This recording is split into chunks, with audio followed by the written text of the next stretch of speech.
We all owe Brick Baby an apology. It was not him who dropped the low. It's not him, co-conspirator number 4. It's not him, he not telling. We all owe Brick Baby an apology. Doodie Lo. Run as fast, run for your life. Weed, man. Yeah. And that girl got something to do with it. It's a girl, I don't want to say her name because I don't trying to get no lawsuit. But it's a girl who be with all the rappers sleeping with her. You probably been with her. But yeah, they said she involved. She was trying to get the locations and shit. Wait. Is she from out there? Yeah, she from Cali. But she be sleeps with with all the the stars. She be with all the stars like Lil Bo, Selena Drake. Powell. You know, she probably was with you, man. Stop playing. Wait, Selena Powell? Huh? Not Selena Powell. No, man, I think she got the same name as Durk Girl. Chromas.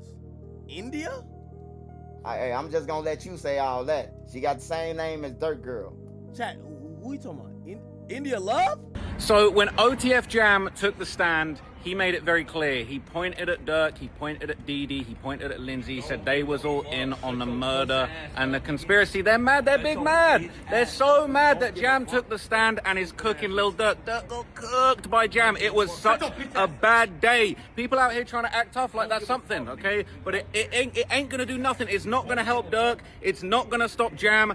Durk literally got pointed out. He looked so disappointed. He looked heartbroken. There were moments where Jam was sort of like, looked like he was low-key like chuckling a little bit, or like they was playing that video of Dee basically where he admitted to being the murder man, and Jam just shook his head and laughed. You thinking you guys cooked yourselves. You talk about I'm the snitch. You guys cooked yourselves. They played back again in the court. I'm not gonna lie. All of these folks out here that say that they love Durk, love Von, they don't love Von as much as I do. I was bopping along to Back Again. It was hard, but unfortunately there was true facts behind those songs. And Durk. So what? Jam get to walk free after this, bro?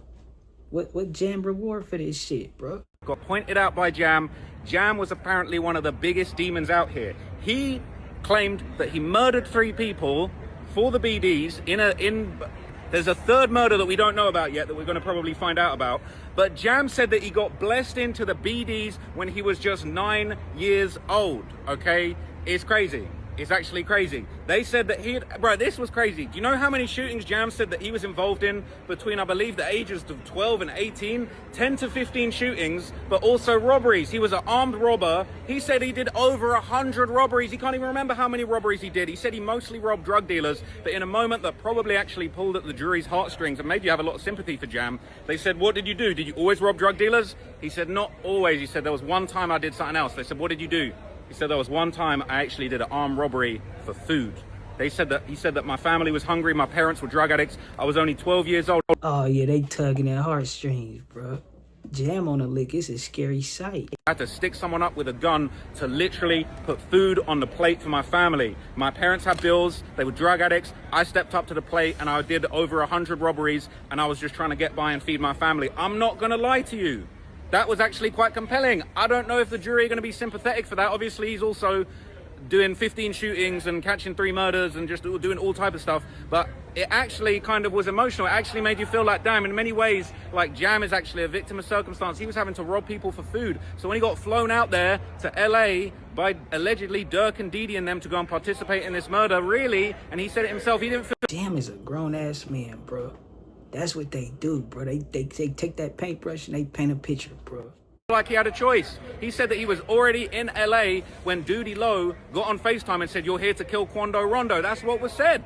It's crazy. And he said, look, I was already there, and where I come from, you don't stop nobody from committing a murder. That's how you get yourself killed. So OTF Jam's testimony, I'm not going to lie to you, it was very, very compelling and a big old mad about. So now we get to the meat and potatoes, right? They say Doodie Lo is co-conspirator 4. So it looks like it's official. Doodie Lo has been confirmed as co-conspirator number 4, and the person who confirmed it was OTF Jam himself. Now, we've been wondering who was it that gave the location of Quando Rondo in LA to the alleged hitmen, to Durk, to the team and all of that kind of stuff. Well, what is crazy is that we found out that there was apparently like a crazy conversation after basically like all the hitmen arrived in San Diego. Apparently none of them knew what was going on, but they had an inkling something crazy was going on. And I'm not going to lie, Durk really put himself in it with some of this stuff. So apparently, okay, all of the hitmen were kind of rounded up for some kind of secret mission. They didn't know what was going on. They all quickly got booked to these flights to San Diego. And apparently when Jam and another one of the hitters basically arrived, they went to a Hooters in San Diego. They got on a FaceTime with Doodie Lo, who told them that they got the location for Quando Rondo. They got the low from basically like a weed dealer that was going to go and take them some weed, and that they were basically going to trick him into coming outside to pick up weed, and they were going to kill him outside of his hotel. Well, it's confirmed that that was Doodie Lo. No. So who is the nigga who was selling them the weed, bro? Because that's who gave up Quando Rondo location, bro. Yeah, see, they leaving somebody out, bro. Remember they initially said it was a Crip. We gonna get into that, bro. Not only did we were hearing about Doodie Lo being in group chats, and I thought, oh, maybe they're going to show some series of messages with Doodie Lo and other stuff that he had said, but it was Jam that took the stand and said that it was Doodie Lo that basically told them after they'd arrived in California that they were there on a mission to kill Quando Rondo. And Jam said something really interesting. He said, look, he felt like it was too hot to kill somebody in Los Angeles. He was thinking, there's too many police. I don't know the city. I don't know how to get away if I get in a high-speed chase, if I get hurt. I don't know where I'm going. This is a bad idea. But he said it was too late. I was already there, and I just went with it. So OTF Jam told the courtroom, he basically said, look, where I'm from, you don't stop nobody killing somebody. That's what gets you killed. They said that they'll think you're police. They'll get mad at you if you say that you want to stop a killing happening. See, I think the federales, bro, don't want to give up one of the informants, bro. Because why Doodie Lo ain't in jail, bro? But he wasn't really happy about it because he said he couldn't consider himself in the Quando beef. He said he wasn't that close with King Von. They spoke a couple of times. And what was crazy is Jam said that way back in the day before he knew Von, he was trying to rizz up King Von's sister. But he said he didn't feel like he should have had to be one of those people that slid for Von because that wasn't his homie. He said, look, he wasn't my mans. We didn't kick it. I didn't love him. I didn't feel like that was my mission. Exactly. You did that shit on behalf of the BDs, bro. Like when you was 13, nigga, not because of Durk, man. You scandalous, bro.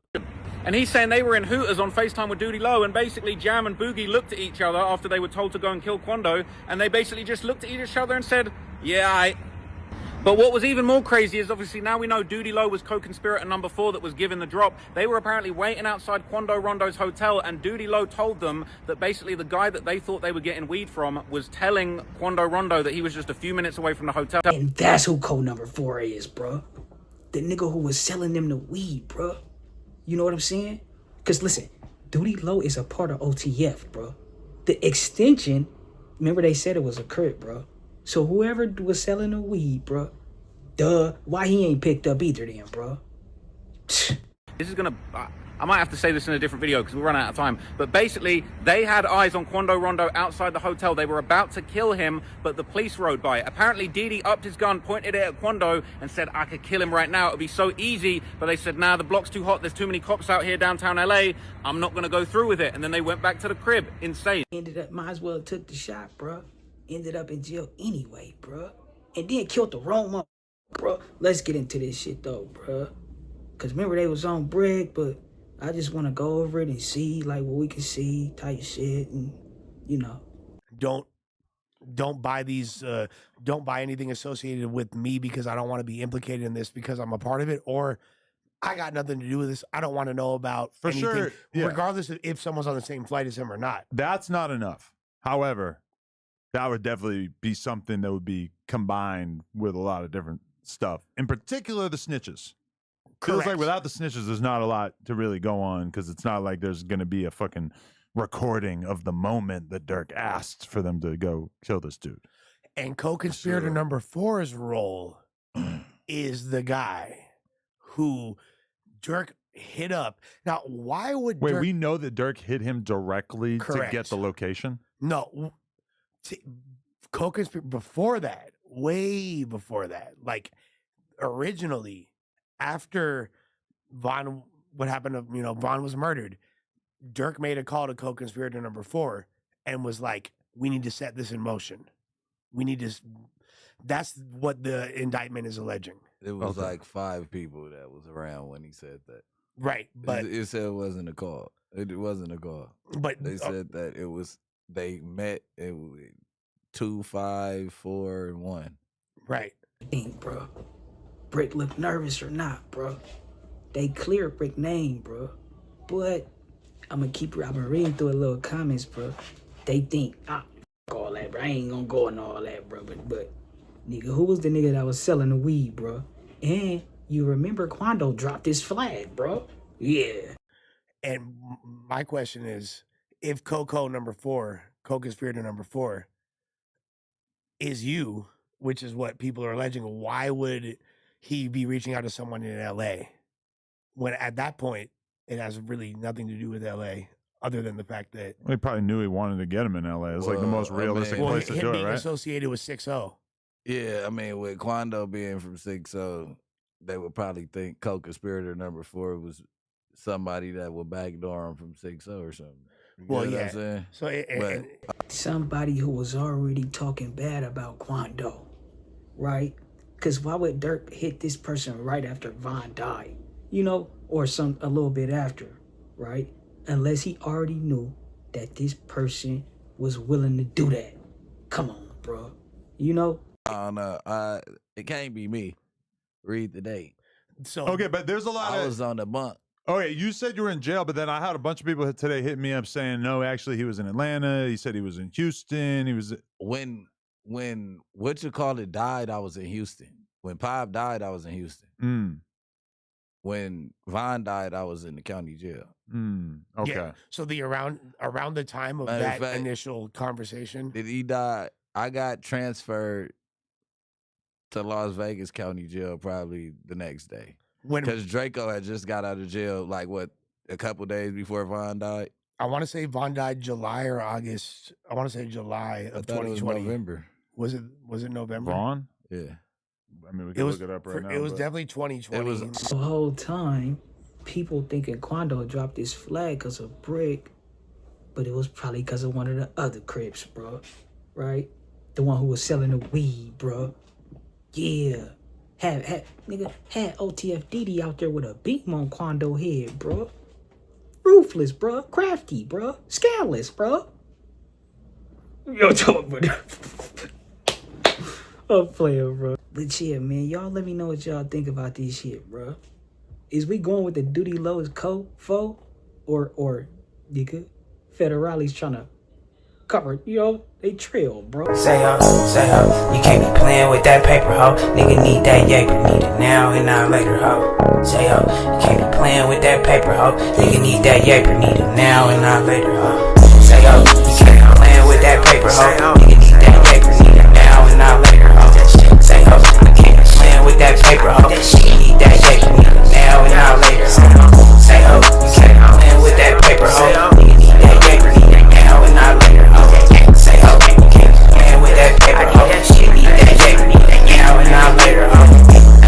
I need that cheese like a grater, ho. Don't play me like no sin, cause I never capped a saber, ho.